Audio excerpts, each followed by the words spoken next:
Hello, welcome to Arvind Singh Academy.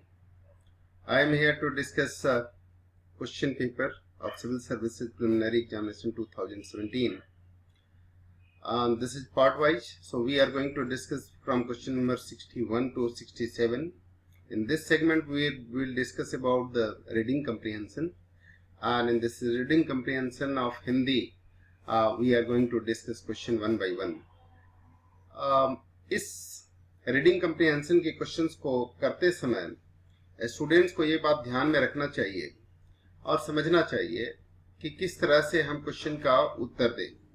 ये बात बहुत महत्वपूर्ण है कि किसी प्रश्न का उत्तर दिया जाए, इससे कहीं ज्यादा महत्वपूर्ण है कि किसी प्रश्न का उत्तर कोई क्यों होगा, इस बात पे चर्चा की जाए।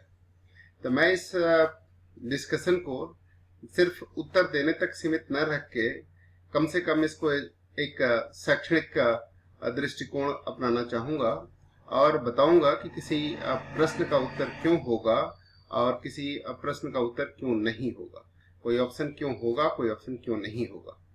चलिए देखते हैं और शुरुआत करते हैं कि इस प्रश्न का उत्तर करने के लिए हमें क्या क्या जरूरी चीजें चाहिए। लिखा है, ये 7 परिच्छेदों को पढ़िए, 7 प्रश्न है, इन 7 की चर्चा हमें करनी है। वायु गुणवत्ता सूचकांक एयर क्वालिटी इंडेक्स बहुत से वायु प्रदूषणों के मापों को एकल संख्या अथवा अनुमानांक रेटिंग में जोड़कर दिखाने का एक तरीका है। आदर्श रूप में इस सूचकांक को सतत रूप से अद्यतन यानी अपडेट बनाए रखा जाता है और यह विभिन्न स्थानों पर उपलब्ध रहता है। एयर क्वालिटी इंडेक्स सर्वाधिक उपयोगी तब होगा जब बहुत सारे प्रदूषण आंकड़े एकत्रित किए जा रहे हों और जब प्रदूषण के स्तर हमेशा तो नहीं लेकिन आमतौर पर निम्न रहते हैं। इन दशाओं में यदि प्रदूषण स्तर कुछ दिनों के लिए अचानक बढ़ जाए तो ऐसी स्थिति में तो जनता वायु गुणवत्ता चेतावनी की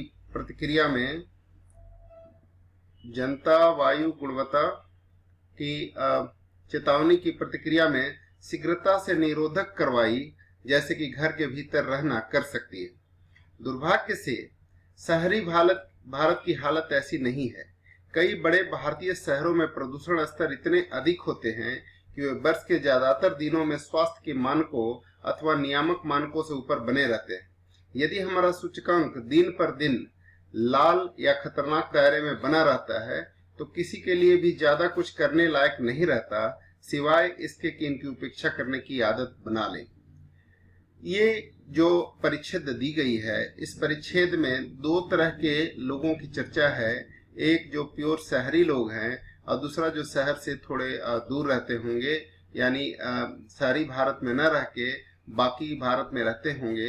तो वहां पे प्रदूषण अगर बढ़ता है तो लोग अपने सेल में यानी अपने घर में ही बने रहते हैं, प्रदूषण की वजह से बाहर नहीं जा पाते। लेकिन शहरी लोगों को ये मुश्किल है कि वो घर में बनाए रह सकें, उनको बाहर जाना ही पड़ता है। और ऐसी स्थिति में जो उनकी लिखा है कि उनको इग्नोर करने के अलावा कोई और उनके पास उपाय नहीं है। उपरोक्त परिच्छेद में निम्नलिखित में से कौन सा सर्वाधिक तार्किक और तर्कसंगत निष्कर्ष निकाला जा सकता है? हमारे शहरों को प्रदूषण मुक्त रखने के लिए हमारी सरकारें पर्याप्त रूप से जिम्मेवार नहीं है। सरकार क्या कर रही है और क्या नहीं कर रही है, जिम्मेदारी के बारे में कोई चर्चा नहीं है, इसलिए ये ऑप्शन सही नहीं हो सकता। हमारे देश में वायु गुणवत्ता सूचकांकों की बिल्कुल आवश्यकता नहीं है, ये इसमें नहीं लिखा हुआ है और ये साफ साफ इसमें ऊपर में जो मेंशन है उसके आधार पे लिखा हुआ है कि वायु सर्वाधिक उपयोगी तब होगा, लिखा हुआ है कि सर्वाधिक उपयोगी तब होगा, यहाँ पे ये शब्द देखिए, जब प्रदूषण के बहुत सारे एकत्रित किए जा रहे हों और प्रदूषण का स्तर हमेशा तो नहीं लेकिन आमतौर पर निम्न रहते हों। इसकी उपयोगिता है, इसलिए इसकी उपयोगिता को नकारा नहीं जा सकता और ये नहीं कहा जा सकता कि इसकी जरूरत नहीं है, सहायक नहीं है, सहायक होगा। ये लिखा है कि हमारे बड़े शहरों में बहुत से निवासियों के लिए वायु गुणवत्ता सूचकांक सहायक नहीं है। यहाँ पे ये लिखा है कि भाई सहायक नहीं है। क्योंकि नहीं है? क्योंकि उनको पता चलता है, तब भी उनकी मजबूरी है कि ज्यादा कुछ करने लायक नहीं रहता, इस सिवाय की उपेक्षा की आदत बना लें। ये एक वैलिड पॉइंट हो सकता है, प्रोवाइडेड कि डी अगर कुछ भी वैलिड पॉइंट ना हो। प्रत्येक शहर में प्रदूषण संबंधी समस्याओं के बारे में जन जागरूक बढ़ानी चाहिए, ऐसा कुछ इसमें लिखा नहीं है। और जागरूकता की कोई कमी है ऐसा इससे परिलक्षित नहीं होता, इसलिए out of the choice C will be most appropriate answer for this paragraph, right. यहां से हम देखेंगे कि सी सबसे ज्यादा उपयोगी आंसर होगा। ऐसा इसमें कहीं नहीं लिखी है कि जन जागरूकता की कोई कमी है और उसको बढ़ाया जाना चाहिए। ये आपके अपने सोच हो सकती है, लेकिन पैराग्राफ के आधार पर ही आपको आंसर देना है, अपनी तरफ से कुछ नहीं करना है। अगला पैराग्राफ की बात करें तो देखते हैं कि उत्पादक नौकरियां विकास के लिए महत्वपूर्ण है और अच्छी नौकरी सर्वोत्तम प्रकार का समावेशन है। हमारी आधी से अधिक जनसंख्या कृषि पर निर्भर है, परंतु अन्य देशों के अनुभव से पता चलता है कि यदि कृषि में प्रति व्यक्ति आय पर्याप्त रूप से बढ़ानी है तो कृषि पर निर्भर व्यक्तियों की संख्या में कमी लानी चाहिए। जहां एक और उद्योग में नौकरियां सृजित की जा रही है, वही असंगठित क्षेत्र में ऐसी बहुत सी नौकरियां निम्न असंगठित क्षेत्र की बात की जा रही है, निम्न उत्पादकता वाली गैर संविदागत नौकरियां होती है, जिसमें कम आय न के बराबर सुरक्षा दी जाती है, कोई हित लाभ नहीं दिए जाते। इसकी तुलना की जा रही है। इसकी तुलना में सेवा क्षेत्र की नौकरियों में उच्च उत्पादकता वाली होती है और परंतु सेवाओं के रोजगार वृद्धि हाल के वर्षों में बहुत ही धीमी रही है। ये पैराग्राफ लिखा हुआ है। उपरोक्त परिच्छेद में निम्नलिखित में से कौन सा सर्वाधिक तार्किक और तर्कसंगत इन्फ्रेंस निकाला जा सकता है? रोजगार वृद्धि और समावेशन को सुनिश्चित करने के लिए हमें अत्यधिक उत्पादन सेवा क्षेत्र की नौकरियों में तीव्रतर विकास की परिस्थितियों को उत्पन्न करना आवश्यक है। ये बात स्पष्ट रूप से लिखी हुई है कि सेवा में वृद्धि धीमी रही है, लेकिन रोजगार वृद्धि और समावेशन को सुनिश्चित करने के लिए अत्यधिक, ये वर्ड इस स्टेटमेंट को वीक बना रहा है। अत्यधिक उत्पादक सेवा क्षेत्र की नौकरियों के तीव्रतर विकास की परिस्थितियों को उत्पन्न करना आवश्यक है। ये वर्ड जो है इसको वीक बना रहा है, इसलिए ये आंसर नहीं होगा। एक्सेसिव, ऐसी कोई इसमें चर्चा नहीं है और इस आर्गुमेंट को ये वीक बना रहा है। आर्थिक वृद्धि और समावेशन को सुनिश्चित करने के लिए हमें खेतिहर कामगारों को अत्यधिक उत्पादक विनिर्माण और सेवा क्षेत्रों में स्थानांतरित करना आवश्यक है। स्थानांतरित, ये बात स्पष्ट रूप से परिलक्षित होती है कि यहाँ पे कृषि पे भार कम करना है, लेकिन जब तक रोजगार के निर्माण और उत्पादकता नहीं बढ़ाई जाएगी, इनको स्थानांतरित करने का कोई मतलब नहीं है। इसलिए ये जो ऑप्शन है उसके मुकाबले हमें कृषि की उत्पादकता बढ़ाने के साथ साथ कृषि क्षेत्र के बाहर उत्पादक नौकरियों के तीव्रतर विकास की परिस्थितियों को उत्पन्न करना आवश्यक है। इससे कृषि पर निर्भरता कम भी होगी और सेवाओं का विस्तार भी होगा। कृषि में प्रति व्यक्ति आय को लाने के लिए हमें उच्च उत्पादक संकर किस्मों की ऐसी कोई इसमें चर्चा नहीं है। जेनेटिकली मॉडिफाइड, ये आपके अपने जमसन्स हो सकते हैं उत्पादकता बढ़ाने के लिए, लेकिन प्रश्न की जो प्रकृति है उसमें यही लिखा है कि इस पे कृषि पर निर्भर व्यक्तियों की संख्या में कमी लानी चाहिए। जेनेटिकली मॉडिफाइड संकर किस्म बीज की प्रजाति, इस पे कोई चर्चा नहीं है। इसलिए हमें नौकरियों को सृजित करने के अलावा और कृषि पर निर्भर व्यक्तियों की संख्या कम करने के अलावा कोई भी बात अपने दिमाग से इसमें नहीं लानी चाहिए, क्योंकि इसमें चर्चा नहीं है। तो सी इसमें आंसर होगा। इस प्रश्न के उत्तर के बाद अब ये अगला पैराग्राफ पढ़ते हैं।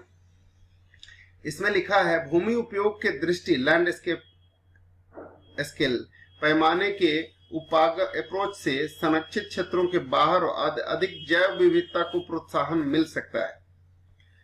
वर्ष 1998 में प्रभंजन हरिकन मीच के दौरान पर्यावरणीय कृषि उत्पादक पद्धतियों का उपयोग करने वाले फर्मों का पारंपरिक तकनीक के उपयोग करने वाले फर्मों की तुलना में क्रमशः होंडुरास, निकारागुआ, ग्वाटेमाला में 58%, 70%, 99% कम नुकसान हुआ। कोस्टारिका में वनस्पति बात रोधों और बड़ कतारों के उपयोग से पक्षी विविधता में वृद्धि के साथ साथ किसानों को चारागाह और कॉफी में होने वाली आय में अत्यधिक बढ़ोतरी हुई है। प्राकृतिक अथवा अर्ध प्राकृतिक आवास के निकटतर कृषि भूमि होने पर मधुमक्खियों से होने वाला परागण अधिक प्रभावकारी होता है। यह निष्कर्ष महत्वपूर्ण है क्योंकि विश्व के 107 अग्रणी फसलों का 87% परागण करने वाले जंतुओं पर निर्भर करता है। कोस्टारिका, निकारागुआ और कोलंबिया में वन पशुचारी और प्रणालियां जिसमें पेड़ चारागाह भूमियों के साथ एकीकृत है, पशु उत्पादन की धारणीयता में सुधार ला रही है और किसानों की आय में विविधता और वृद्धि ला रही है। इस पैरा परिच्छेद में कौन सा तार्किक इन्फ्रेंस निकाला जा सकता है? सर्वाधिक तार्किक। जैव विविधता को बढ़ाने वाली कृषि पद्धतियां प्रायः फर्म के उत्पादन में वृद्धि और आपदाओं के प्रति असुरक्षितता को कम करती है। ये एक आर्गुमेंट है, इसको देखते हैं और बाकी के भी देखते हैं कौन सा सही है। विश्व के सभी देशों की पर्यावरणीय कृषि के स्थान पर पारंपरिक कृषि को करने के लिए प्रोत्साहित किया जाना चाहिए। ये सभी देशों इसको वीक बना रहा है।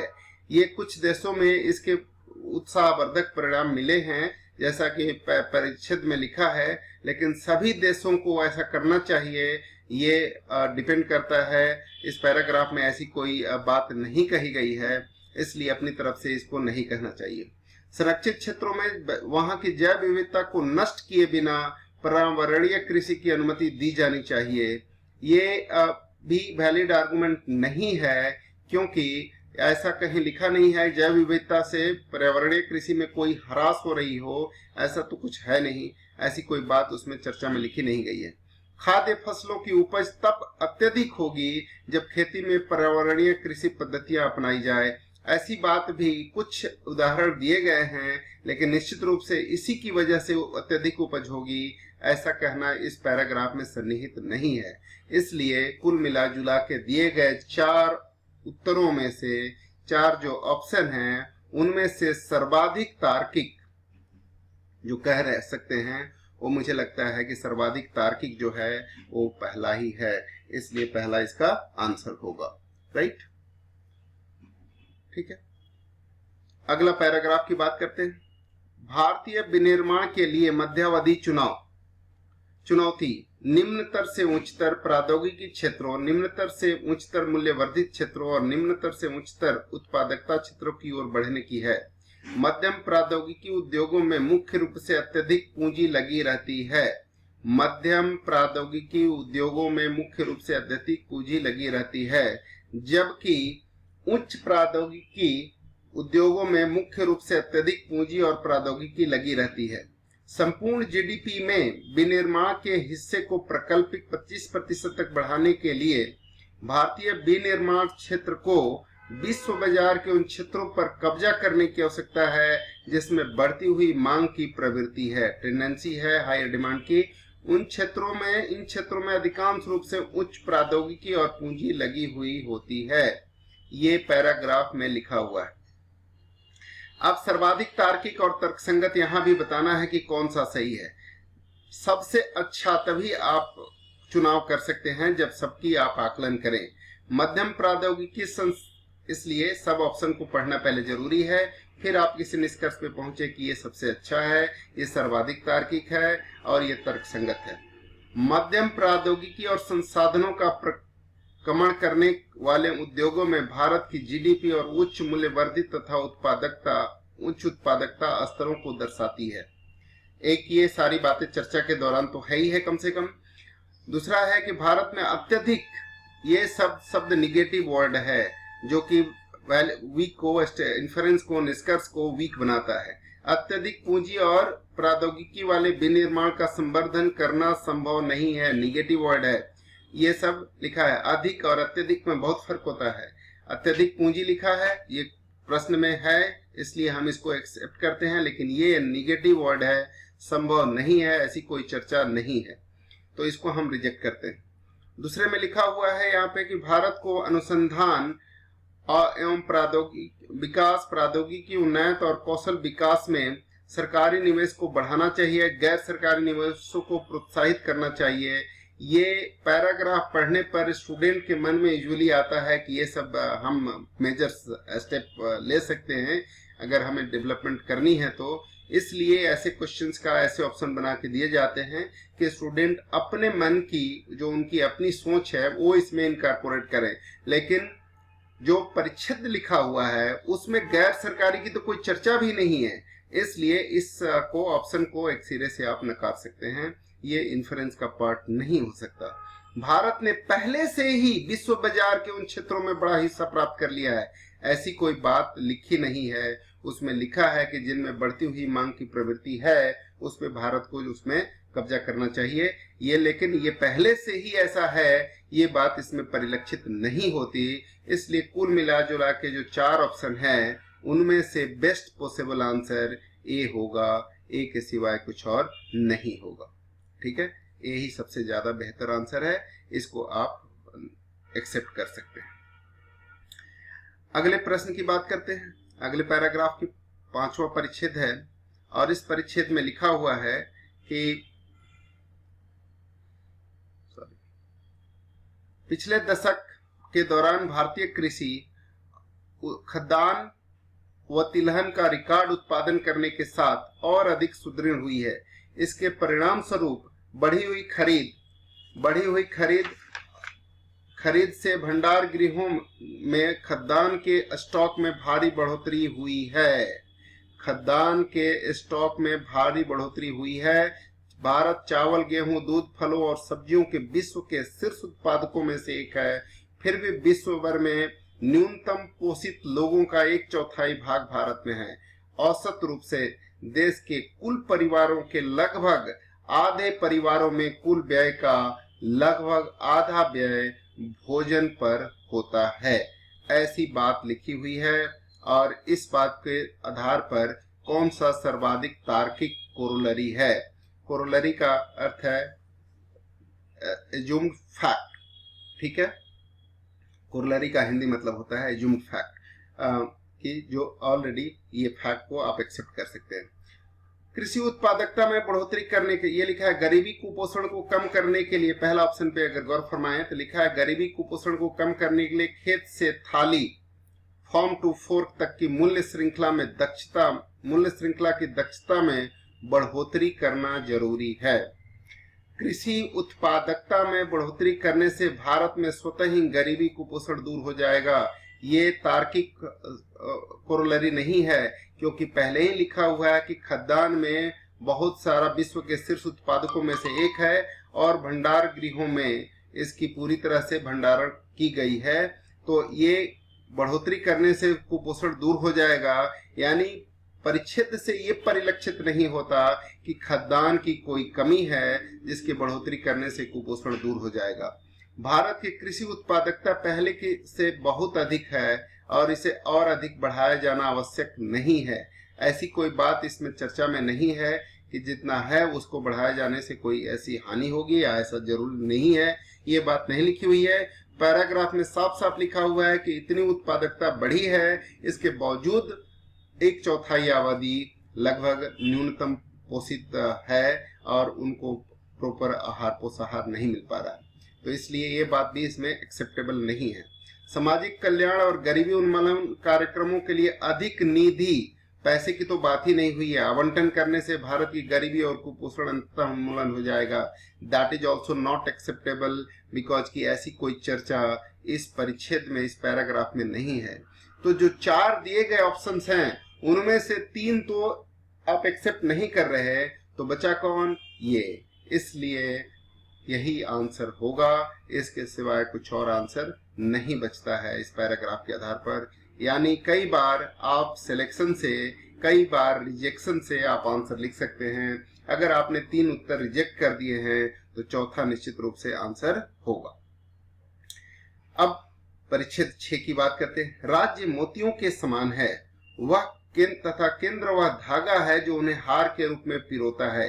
यदि धागा टूट जाए तो मोती बिखर जाते हैं। ये लिखा हुआ एक पैराग्राफ और उसके आधार पर ये 4 कथन लिखे गए। कौन सी उपयुक्त कथन की संपुष्टि करता है? शक्तिशाली केंद्र और शक्तिशाली राज्य एक मजबूत संघ फेडरेशन बनाते हैं। राज्य के शक्तिशाली होने का कोई उसमें अनुच्छेद में चर्चा नहीं है। धागे की महत्वपूर्ण चर्चा की गई है कि धागा ही असली चीज है जो मोतियों को पिरो के रखता है, यानी केंद्र ही वह है। इसमें मोती शक्तिशाली हो इसकी कोई चर्चा नहीं है, धागे की चर्चा है। धागे की विशेषता को विशेष रूप से उसमें वर्णित किया गया है। तो केंद्र के वर्णित किया गया, शक्तिशाली राज्य मिलकर के मजबूत फेडरेशन बनाते हैं, इसको आप रिजेक्ट कर सकते हैं। शक्तिशाली केंद्र राष्ट्रीय अखंडता हेतु बंधनकारी शक्ति है, जैसा कि धागा बंधनकारी शक्ति है सभी मोतियों को पिरोने के लिए। उससे ये परिलक्षित होता है कि धागा जो है वो केंद्र को निर्दिष्ट किया हुआ है और जो मोतियां हैं वो राज्यों के लिए की हुई है, इसलिए ये ऑप्शन ज्यादा वैलिड लगता है। शक्तिशाली केंद्र राज्य की स्वायत्ता में बाधा है, ऐसी स्वायत्ता वाली बात कोई लिखी नहीं गई है। एक साथ बांध के रखने से स्वायत्ता का हनन हो रहा है, ऐसा कोई बात उसमें परिलक्षित नहीं है, इसलिए ये भी आंसर नहीं होगा। राज्य की स्वायत्ता संघ फेडरेशन के लिए पूर्वापेक्षा है, ऐसी भी कोई बात उसमें चर्चा नहीं है। स्वायत्ता संबंधी कोई बात तो है ही नहीं, इसलिए ये सब रिजेक्टेड है। ऑप्शन जो होगा वो बी ही सही होगा। बी ही ज्यादा इसमें मजबूत स्टेटमेंट है जो दिए गए परिप्रेक्ष्य है उसके हिसाब से। वास्तव में अगला परिच्छेद पे चलते हैं। वास्तव में मेरा मानना है कि इंग्लैंड में निर्धनतम व्यक्ति को भी एक वैसा ही जीवन जीना है जैसा कि महानतम व्यक्ति को, और इसलिए सच में मैं मानता हूं कि यह स्पष्ट है कि हर उस व्यक्ति को जिसे सरकार के अधीन रहना है, सबसे पहले अपनी सहमति स्वयं सरकार के अधीन कर देनी चाहिए। यह मेरा अवश्य मानना है कि इंग्लैंड के निर्धनतम व्यक्ति सही अर्थ में ऐसी सरकार से कतई बंधा हुआ नहीं है जिसके अधीन स्वयं को करने में उसकी कोई राय नहीं रही हो, उसकी कोई राय नहीं रही हो। इस पैराग्राफ को देखकर आप कौन से तर्क में समर्थन में तर्क प्रस्तुत करता है? संपत्ति का सबको समान वितरण। अगर संपत्ति का सबको समान वितरण होता तो निर्धनतम और गरीब आदमी की तुलना बराबर नहीं की जा सकती, क्योंकि तब फिर निर्धन और अमीर शब्द आता ही नहीं, कि सबसे पहले अमीर और गरीब निर्धन आदमी।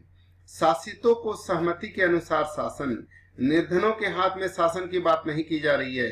धनिकों का एक्सप्रोप्रिएशन नहीं किया जा रहा है, ये भी इसमें नहीं है। यानी शासितों को सहमति के अनुसार शासन, ये इसमें साफ साफ परिलक्षित होता है, क्योंकि इसमें लिखा है कि सबसे पहले अपनी सहमति से स्वयं को सरकार के अधीन कर देनी चाहिए। और आखिरी जो लाइन लिखी गई है उससे ये परिलक्षित होता है, ऐसा सरकार से कतई बंधा हुआ नहीं है जिसके अधीन स्वयं को करने में उसकी कोई राय नहीं रही हो। इसका मतलब ये है कि उस शासितों की सहमति के अनुसार शासन चलाई जा रही है। तो इस प्रकार से ये जो 7 प्रश्न हैं इसकी चर्चा हमने की और इसका आंसर हमने लिखा। आपको मुझे उम्मीद है कि आपको ये सारी बातें समझ में आ गई होगी और आप अच्छी तरह से इसे समझ पाए होंगे।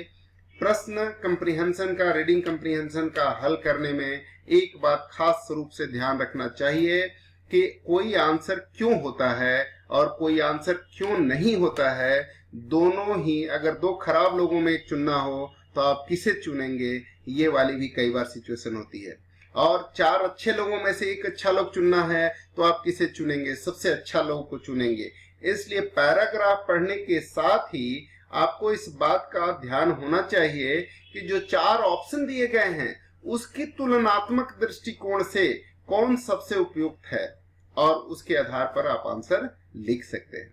तो आई होप कि ये बात आपको समझ में आ गई होगी और इस 7 क्वेश्चन का आंसर समझने से बहुत सारे आधारभूत कंसेप्ट जो है, आधारभूत जो संरचनाएं हैं पैराग्राफ को सॉल्व करते समय क्या क्या बातों का ध्यान रखना चाहिए, ये सब बातें आप समझ पाए होंगे और इससे आपके करियर में आने वाले दिनों में जो होगा वो पैराग्राफ को सॉल्व करने में बहुत मदद मिलेगी, ऐसी मुझे उम्मीद है।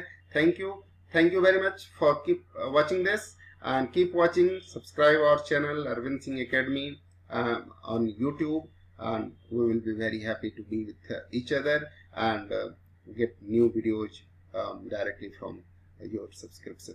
So thanks a lot. God bless you. Keep watching. God